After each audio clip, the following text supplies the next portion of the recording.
Speculative content. Yep, folks, that is the time of off-season that it is, where your favorite, or maybe not so favorite, NFL content creators talk about rumors and things that might be true, might not be true, and probably just won't happen.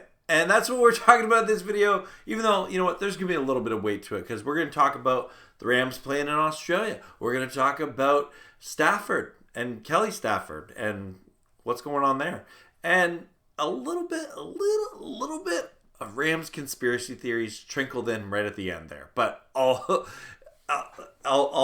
save that for there. But this is the Rams Radar. Thanks for tuning on in. I am your host, your Canadian Rams fan, Peo Time. Feel free to like, subscribe, all that good stuff. Let's get into it here. First story of the day. We are talking about Kelly Stafford, the wife of Rams quarterback Matthew Stafford. I am not sure how much weight to put in this, but I am going to say, based on history, don't put a lot of weight into it. I think, so let me start off by saying, so Kelly Stafford on her podcast, I'm not going to show the clip here, just because YouTube's been really annoying with me and copyright claims recently.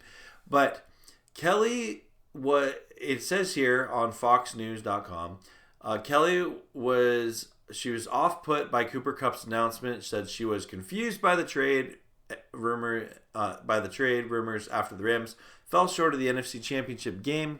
And she said, "I will say that trading away Cooper, I guess I'm just a little confused because we were one play away from going to the NFC Championship.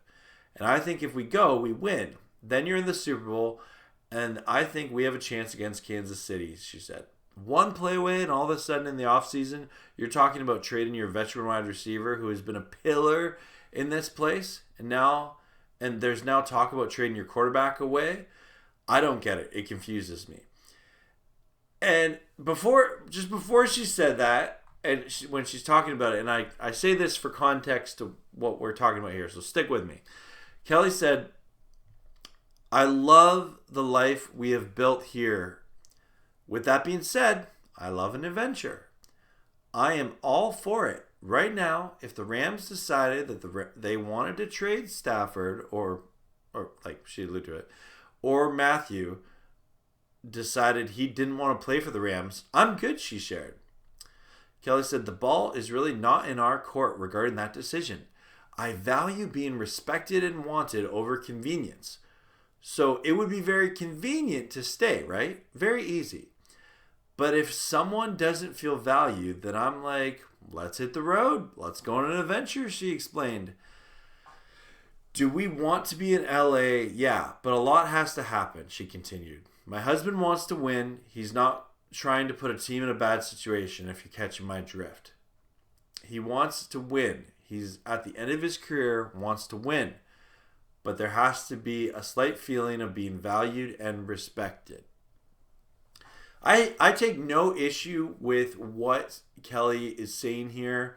I think she's been a supportive wife, right? And I think that some people are reading into Kelly Stafford's podcast comments way too much. I think that Kelly Stafford is someone who is always going to take her husband's side, as she rightfully should. That being said, I think there's more to this story from the Rams side of it. And again, I'm just a dude on YouTube talking about my favorite NFL team. I am not a psychologist. I'm not someone who knows body language or anything like that. But my interpretation of this whole situation is Matthew Stafford and the Los Angeles Rams are in a contract negotiation because he doesn't have very much guaranteed money left on his deal. And for a quarterback of Matthew Stafford's caliber, he's totally in his rights, or whatever you want to call it, to negotiate a contract.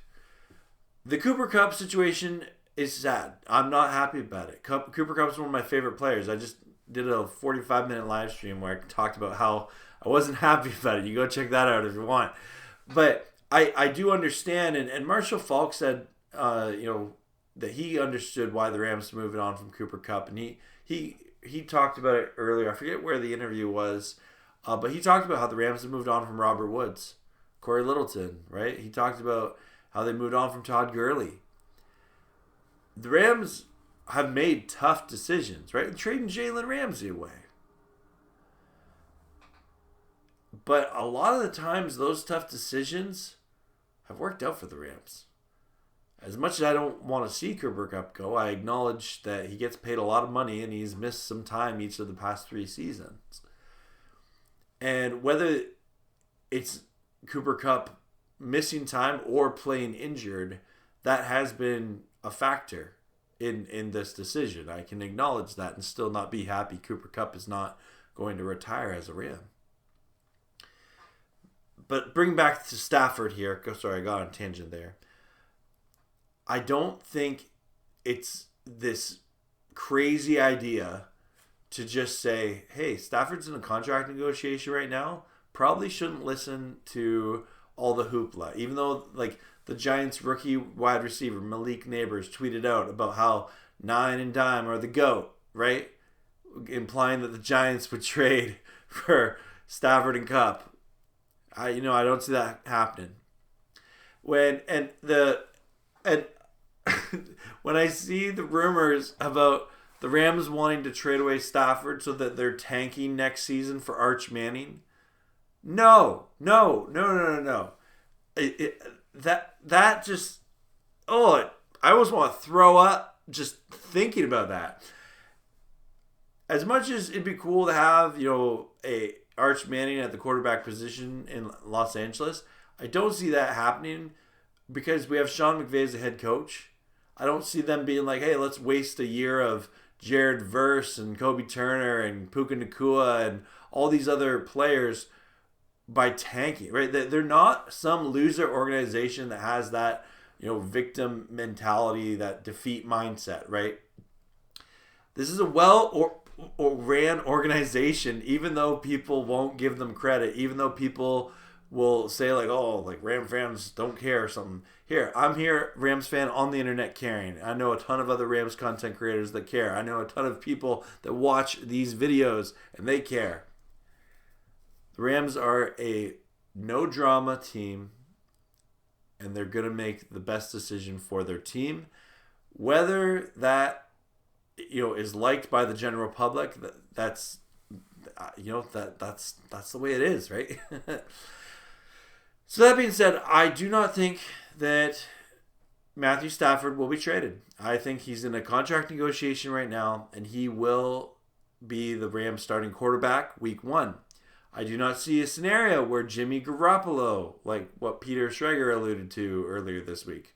Yes, Jimmy G could sign back with the Rams as their backup quarterback, but I do not see a scenario where we enter next season with Jimmy Garoppolo as our starting quarterback, okay?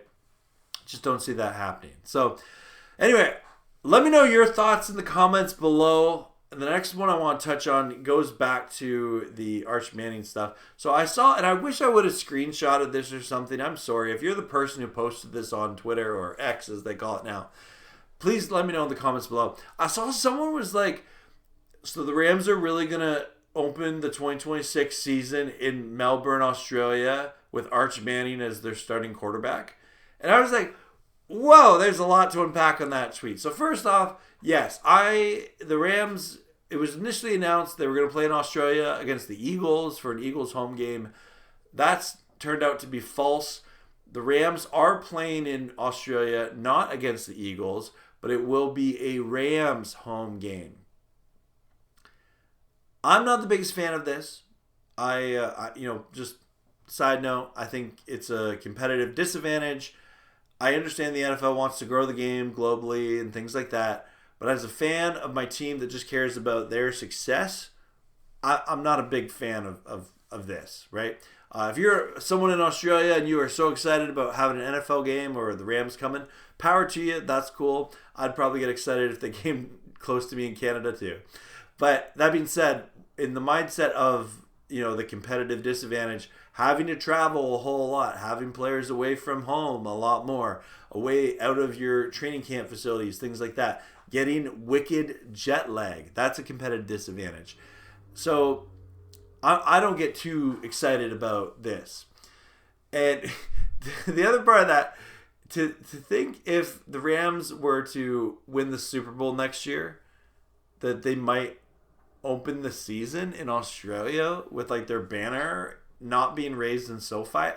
No. I don't see that happening. I think that's something that is, if you're Stan Kroenke, the owner of the Rams, you're like, hey, I know we said this, but no way. We're opening the season in SoFi. So I think the Rams will be competing for a Super Bowl next year. I really do. And I'm thankful that this is a team that it's okay to have expectations for them, that they, do view pressure as a privilege, as they say.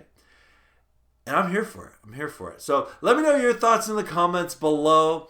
I'm, ready for all the speculative content and Rams rumors and news that you want. We're going to have fun talking about it all off season long.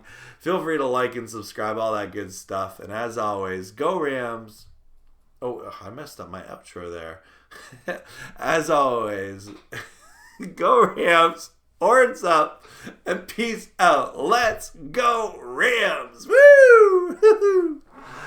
God bless everyone. Look, the Lord is good.